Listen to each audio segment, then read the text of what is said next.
mayroong nagpapagasolina na kotse doon. Eh, mag-asawa. Tapos tinatanong ko, saan po yung ano bang tinanong ko? Yun nga yung City Health ng ano, yung sa Binyan, City Health. Tapos yung lalaki, hindi makasagot. Yung asawa nagsisinyas, doon. Sabi ko doon. Eh sabi nung ano dito daw. Tatahanan natin yan ngayon. Muna natin pinuntahan tinanungan. Pauwi natin, tatahanan natin yan. Sabi ko, maluluwa ako sa'yo. Hirap talaga magtanong, lalo na pag napagtanungan nyo, hindi Kaya siya doon kabisado. kami tumagal kasi nga hindi nga namin alam yung lugar.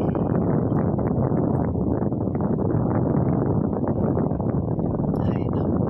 Pag doon tayo datan sa may dinaanan natin Kanina. traffic ka naman sa amin.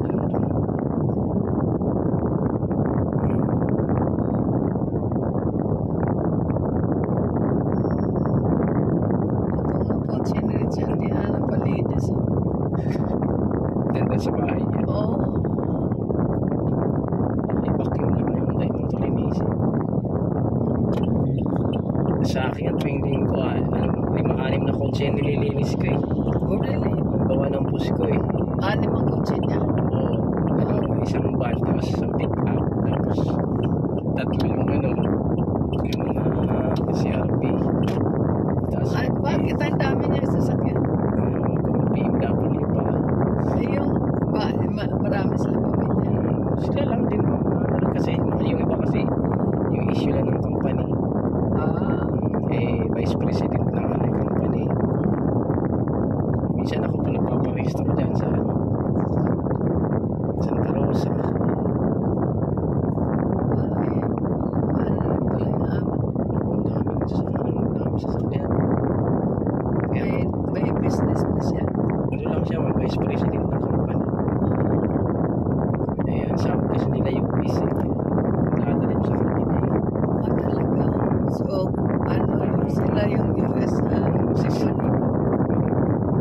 Yung pinaka-base nila yata sa ibang bansa. Tapos yung nandito mga branches nila. That's nice.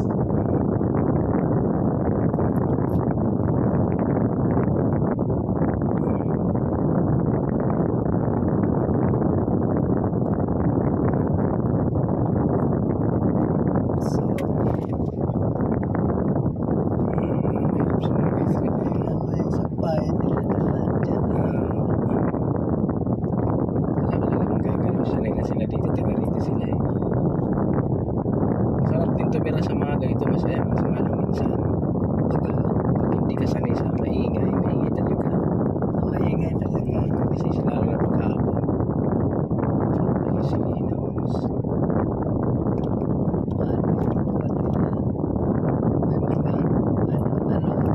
Maganda kasi dito pag nakatira kasi dito ng kalsada. Makapagtinda ka. Business na. Sari-sari store kung ano. Pero may tinda dyan. Magandaan. Ang iniisip ko yung gaya niya mga sari-sari store. Magkano kaya kinikita yan sa isang araw? Kasi pira lang din. Depende kung anong karaming tinda niya. Kasi kung yun dyan din nagbabase kasi kung may ang tinda mo kakaunti lang din nakita mo. Pero pag nandyan lahat ng tinda mo, may tubig ka, may basta lahat, kaso yung kompleto ng kailangan. Yung mga needs ng mga tao. Gasol, tubig, basta pero bigas. di ba yung gasol nagde-deliver naman? Meron din silang gasol sa mga kasi pag Tindahan. may mga din sila outlet ng mga maliliit na outlet. Para pag wala nang gasol, matik makakuha kagad. Lalo na yung mga super kalan lang yung maliliit. Ay, maliit Yan na yung ganito lang yung ano. mga kumbaga pangmasa lang na gasol. Tagti 300. Kikita ka talaga dun pag marami ka talagang tinda. Mahal na nga talaga ngayon ang gas. Mahal na. Every month daw tumataas. Lahat na lang nagtataas. 900 plus na. Nung kailan yun, nagpalit sila ng tangke. Magkano na ang gas nyo? 900 something. 980 siguro. May Kasi yung yung nagpalit sila na dati yung Royal. Ngayon nagpalit sila ng price ba yun? Price gas. Price gas. Kulay orange. Oo. Yun ang gasol ko ma'am.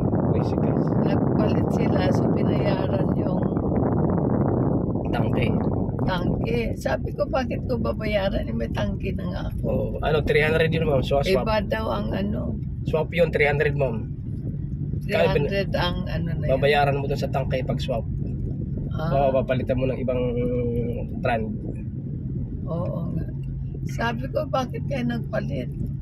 Hindi na raw safe yung Royal. Dapat libre yun. Sila lang pala ang nila eh. Kumbaga, sila yung pinaka-service provider nyo ng gasol tapos papalit pa. Talaga naman yung Pilipino talaga. Basta may resibo lang ng problema. Mamaya, dinukas lang din ang mga tauhan nila. Ayan na nga. Hindi na iwasan niya. Lalo na pag mababa magpasahod yung Resibo naman. Pag mababa magpasahod yung boss. May mga ganun eh. Ganon? May mga ganun ma'am. Kaya minsan yung mga tauhan. Ayan, kagaya mo ang sinasabi ko. Kung meron kang ganyan, tataga pa-deliver ng ganito. Kasi pag doon ka bibili mismo sa outlet, tagal niyan. Tagal kung may deliver yan.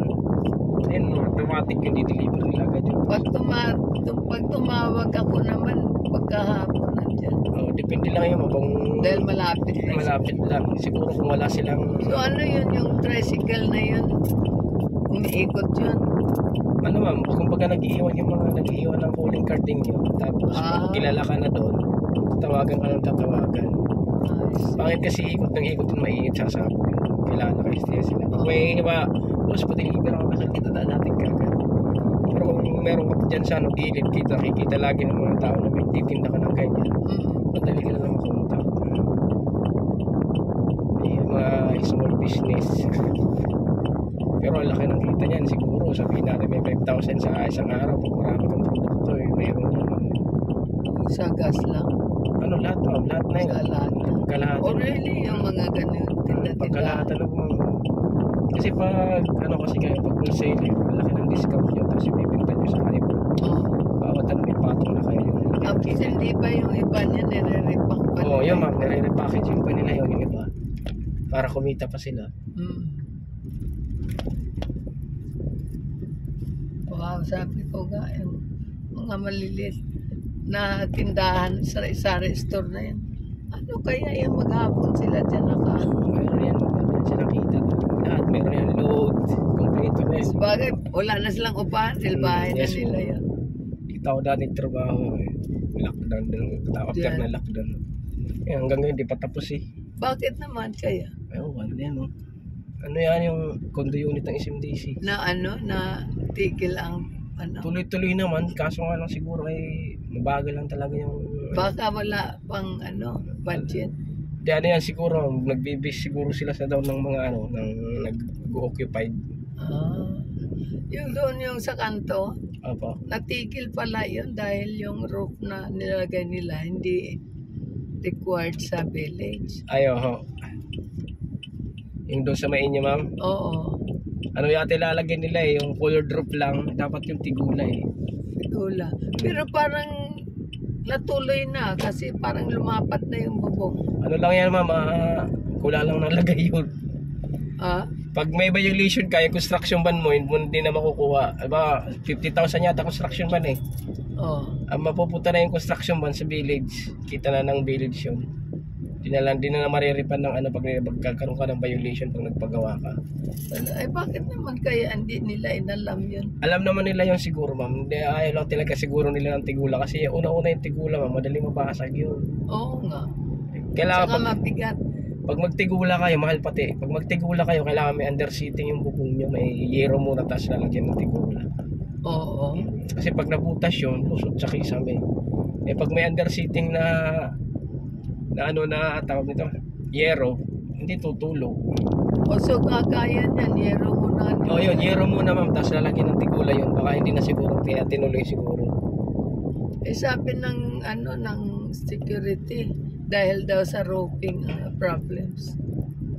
Baka sobrang wide ng roofing nila. Ano lang yan ma'am, underseating lang yun siguro, kaya pala na-delay. So sabi ko, naku, ano pala. Inalok ko nga din ng aircon yung may-ari dyan eh. Sabi, sige, tatawagan kita pag mag-order kami.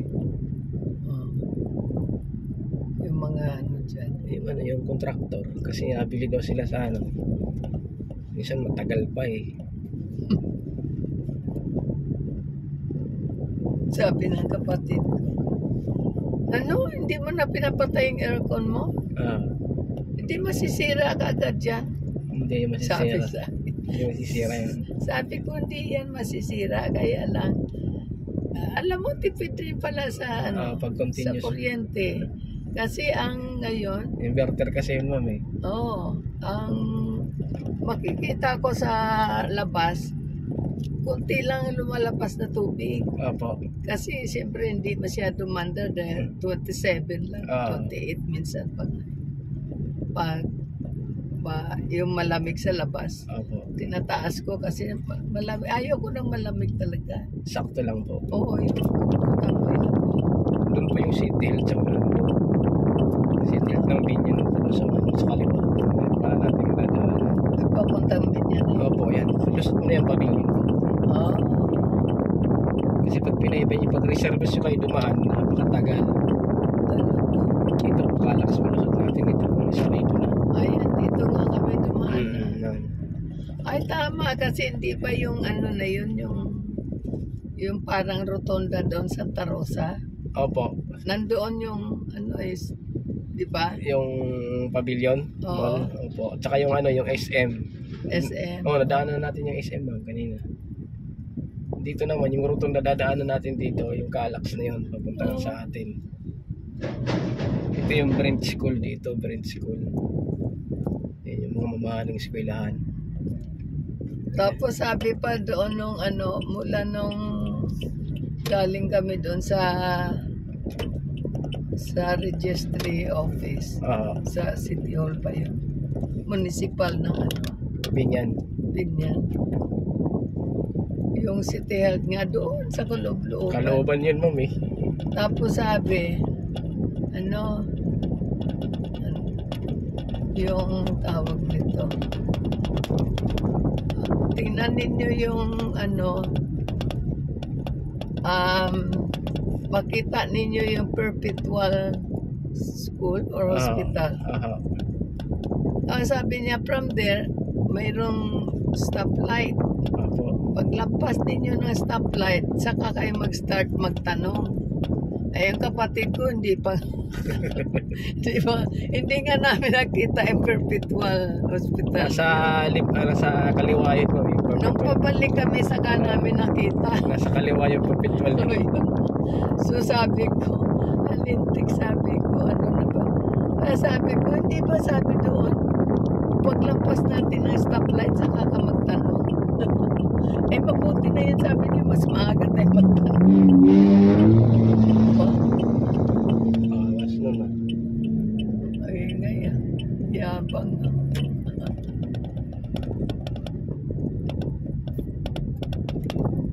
Kaya sabi ko, ang kulit mo, sabi ko. Maya-maya tanong. Pero pa na pag met tanong eh, lalo kayo naliligaw kasi iba-iba sinasabi eh. Oo. Yun na nga, sabi dito daw, hindi, kahit na sinabi yung lugar, hindi rin naman namin alam kung saan. Para sabi, basta diretso lang po kayo, diretso, tapos kaliwa kanan. So, ganun. Nung bandang uli, nung paglampas namin doon sa dahil di nga namin nakita na namin ang pavilion, Opo. So sabi nung kapatid ko, mag-ano na lang tayo ng tricycle para pag-guide na lang tayo papunta doon. Yun pala, pangalawang kanto lang. Nagdoon na kami. Tapos sabi niya, bigyan mo ng 100. Sabi ko sa kanya, 2 kanto lang, 100 ibigay natin. Hayaan mo na, sabi niya, at least di tayo mikot-ikot. Di binigyan ako. Sabi ko, loko talaga sa... Sabi niya, hindi ko kabisado itong ano. Oo. Pag hindi nyo kabisado talaga, ma'am. Ako naman, pag hindi ko kabisado yung lugar, Google Map talaga tinitingnan ko. Bago ako bumiyahe, sinicheck ko muna yung mga dadaanan kung saan mas malapit. West ka muna. Opo, yung ano. Iikutin ko muna yan. Tapos yun. Kahit gabi pa, ba, may lakad gabi. Saan tayo pupunta ganito? Gahanap ako ng, Google Map. Oo. Hanap ako ng magandang daanan na mabilis, tsaka mas malapit. Oo. Kasi minsan yung sa Google, nililigaw ka rin. Yung sa sa Waze talaga nakakalik. Yung Google Map mo, okay naman yung Google Map. Talagang makikita mo lahat. Richard nag-Google. Makikita mo yung lahat ng dadaanan. Yun talaga yung ano. Kahit saka magpunta pag Google Map nila, ba kahit sa ibang bansa ka, hindi mo kabisado. May Google Map ka lang, alam mo na yun. Ayun na nga. Pero yun na nga, nag-Google siya eh. Dinaan nga kami doon sa Eskinita eh. Ano kasi yun, yung ang binigay sa inyo ng Google Map, yung pinakamalapit na daanan. Kumbaga walang daming nadaan. Eh ang problema, marami nakaparada doon. Maliit lang yun. Ang dami nga, ano ko. Kaya bago kami nakalabas doon eh, parang nahugutan kami ng Ba't doon kayo tinuro ng na kumuha ng sidula sa may Santo Domingo? Oo. Hindi lang kayo dyan sa Don Jose, mas malapit. Saan? Don Jose. Malapit lang. Don Jose? Malapit lang yun. Paglampas nyo lang stoplight, yun na yun. Kasi yung address din naman ng bahay nyo, Don Jose. Kinuha lang ng Santo Domingo. Hindi, Santo Domingo. Ay, Santo Domingo na, ma'am? Oo. Pero dati Don Jose yan eh. Binago na siguro. Saan bandayin Don Jose? Doon sa malapit sa South Supermarket? Yung South Supermarket, di ba may stoplight doon, ma'am? Unahan lang doon. Kanan, kaliwa ka? Pag galing kayo doon sa inyo, kakaliwa kayo. Oo. Pero pag dito tayo galing, kanan. Yung kung saan ang post office? Parang ganun, ma'am, doon. Mayroon ba doon barangay? Meron po. Ay, sinabi kasi... Sa susunod hindi, na lang. Yung doon kasi sa yung sa admin pa. Opo. Doon kayo tinuro? Dahil binigyan nila ako ng residence, proof of residence. Ang nakalagay doon, Santo Domingo. Kaya doon kayo pupunta? Kaya doon kami pumunta. Kaya nang sumunod na i-pick up ko na yung yung aking dokumento. Ang pamangkin ko naman ang nag-drive. Tinuro ko sa kanya, diretsuhan mo na itong Nubali. Huwag ka na pumasok doon. Diretso Nubali, tapos yung nandun na papasok. Kualimid. Kualimid. Kualimid doon na. Unahan ng Kualimid doon na. Ayun nga. Sabi ko. Kaya sinabi ko kay Richard nung palabas, dito lang pala, bakit tayo napunta roon? Ay, yan ang turo ng Google, sabi niya eh. Yung pala lusot doon. Inano kasi ng Google sa inyo, yung malapit, pinakamalapit, kaso nga lang, masikip lang talaga. Masikip. Shortcut pala yun. Paano ka naman mag-shortcut, hindi ka makapaabanti ng gusto? Pumasok kayo ng Arco, ma'am, no? Kapag galing ko sa inyo, kumanan kayo, papasok. Oo. Ayun na nga yun. Makitid yung daanan doon. Makitid. Dami pang nakaparking. May mga hams pa. So sabi ko.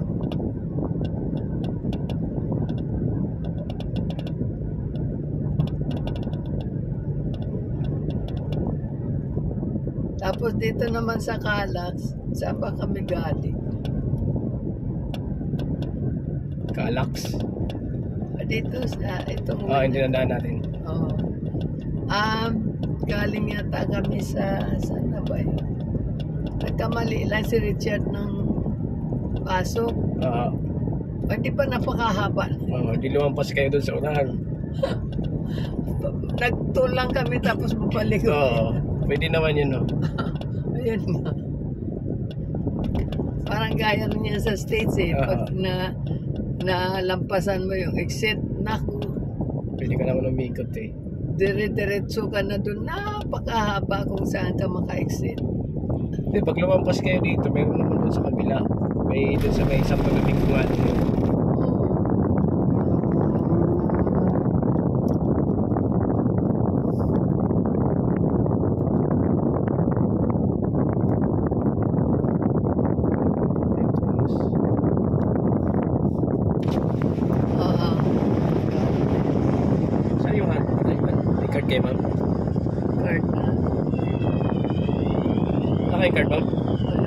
dito sa Calax. Wala ba easy trip? Wala to easy trip, ma'am? Ha? Wala easy trip? Hindi ko alam. Ay, hindi ko alam. Guys na lang, 30 naman. Sige, siya naman. Dito na. Sige siya, hindi ko alam na walang easy trip eh. Meron yan eh. Pero naubos na siguro. Baka nawala na. Wala siguro wala eh. Dumaan kami nung Hindi matitikman eh. dumaan kami isang araw. Thank you. Nung dumaan kami Baka wala na naman siguro. naubos na. Saan ba nagkakaroon? Baka siguro ano ma'am. Kasi kung wala nang balance, lalabas yung 0-0 dun eh. Baka wala na si baka wala kayong easy trip RFID. Tanong nyo kay ano ma'am, kay kung may easy trip RFID kayo. Ano? Doon lang naman po, ano, malapit lang din ma'am. Saan doon? Yun doon sa gilid doon. Sa una. Sa ba dalawa yung doon na dadaanan doon sa kabila sa kanan. Doon Kaya mag-apply. ORCR lang naman yun. Saka yung ID nyo yun lang. Pasok na pasok. Exclusive.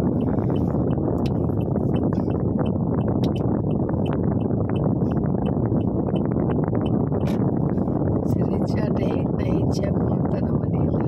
Ano kasi ma'am, napaka-ano kasi doon. Yung daanan ba? Marami siyang lalo na yung sa Rotunda. 3 beses siya doon nag-stop na. Can you read the sign? Kasi hindi ba pag sa Rotunda ka, you have the right to nagsisiksik yung babae pabandin daw. Pero talaga doon ma'am na ang hirap pa hindi ka kumbaga walang disiplina yung mga driver, karamihan Wala driver nga, dito. sabi niya. Tapos, baba siya dyan. Stop niya yung kotse niya. Tapos, turo niya yung... Sabi ko, huwag ka maganyan mamaya. May magalit sa'yo dyan na. Sabi niya, but I have the right. Sabi niya. Disregards lang nila yung mga ganyang signage. Ano lang Sabi niya, Tagalog and English. Can't you read it? Kasalanan din kasi naman ng mga enforcer, hindi nila binabantayan. Ayun na. Pagtalo ka doon, may inisikal lang yun. Si Richard, mainit.